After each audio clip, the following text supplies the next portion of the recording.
Hey guys, Ryan here for Bender Wins. Hope everyone's doing well today. Here with our daily free pick. So yesterday we got a win, taking under in the Yankees game. Again, a lot of public money on the over in that game. Got an easy under in it, so that was fun. So that's 2 in a row for us. We're looking for 3 in a row today.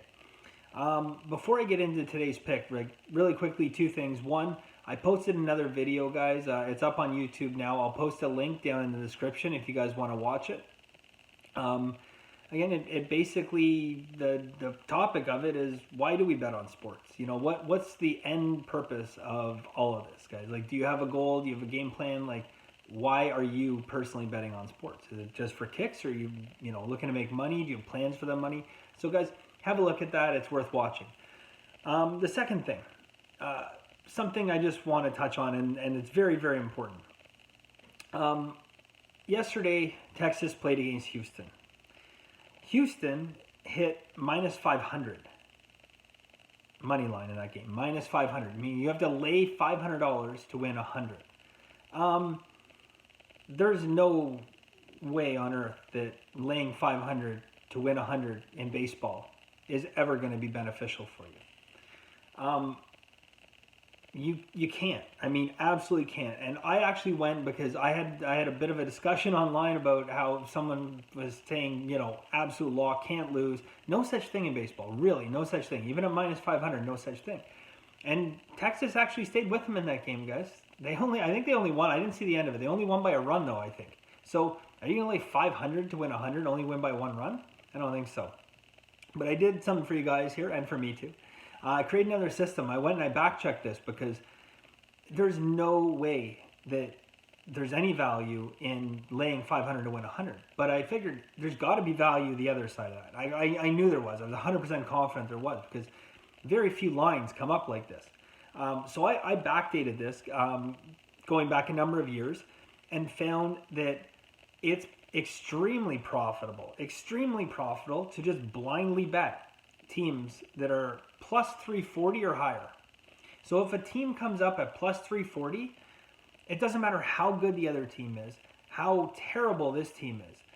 They can't overcome that edge. There's value in that. And the public is all over Houston on this. Like, it's mind-boggling how much money went down. I mean, congratulations to them, they won, but Vegas is going to crush you long-term on that. So, little system that you guys can have here. Bank it, throw it in your databases, do whatever you want to do, guys. Going forward, any team that is plus 340 or higher is extremely profitable, guys.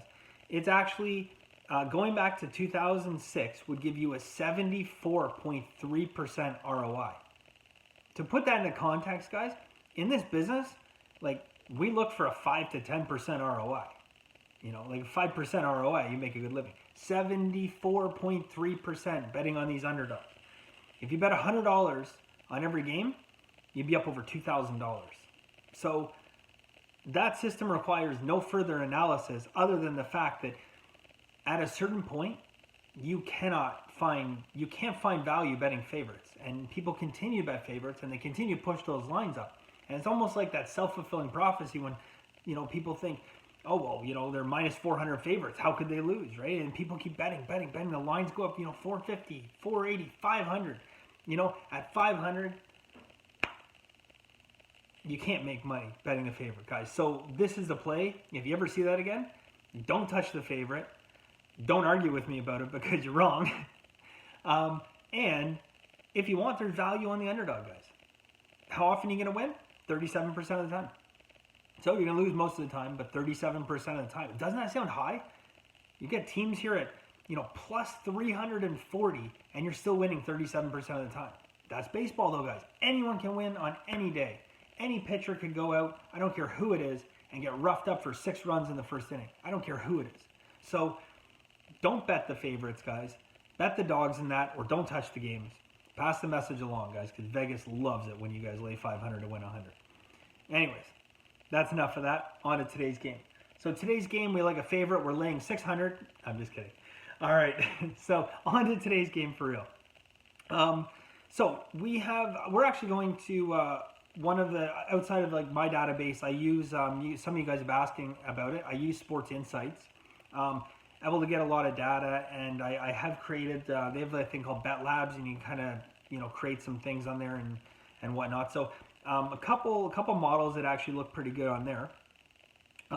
So first off, we have what basically equates to, and I'm not going to explain this one to you guys, I'm sorry, because it is too many moving parts, too many numbers, and it's just complicated. But if you have an average NL team facing an average AL team, the AL team, you're going to get about a 9% ROI. Now, again, when I say average, I'm sorry, I'm not getting into the exact numbers, but it's a win rate that falls between, I think it was 40, I don't know, it's high 40s and mid 50s. I didn't write it down because I had no intention of explaining every last thing, but there's absolutely value in that. So obviously that only applies to teams at home when you're getting that value, because you do want that designated hitter in the lineup. That's where a lot of that value comes from, guys. Another thing, certain managers just don't like to get swept at home. Okay, San Fran has won back-to-back games. They beat Boston twice, and there's a core group of managers that just, they don't get swept. And again, I can't tell you. I'm not in the room. I don't know what is said. I don't know, what coaching strategies are employed. But there's a group of coaches, and over a very, very, very large sample size, guys, we're talking 650 plus games. These managers, when they're facing sweep situations, have won 445 times and lost 211.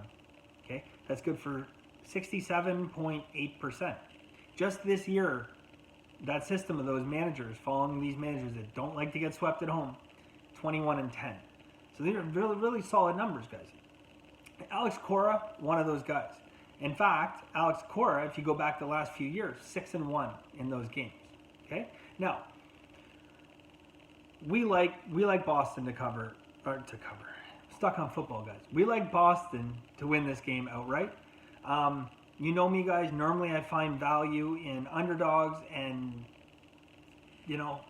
but the public money is coming in on San Fran in this. They've won 2 in a row. It looks appetizing, guys. It's not. We're going to be laying 165 on Boston. And you guys know me. I don't take a whole lot of favorites, because typically, as I've always said, you have to find value in dogs. That's the reality of sports betting. The public, deep down inside, here's some psychology for you guys.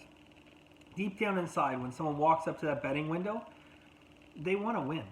They want to cheer for the favorite. They want to get excited, even though, look at this Houston game, for example. People bet on this Houston game, laid minus 500, because they want to win. Some of them probably know it's not smart mathematically to lay 500 to win 100, but they want to win. They want to cheer for the favorite. They want to get excited. That's why value gets created on underdogs. But in this particular instance, we have public money coming in on San Fran. They've won 2 in a row against Boston. They won 3 in a row in total.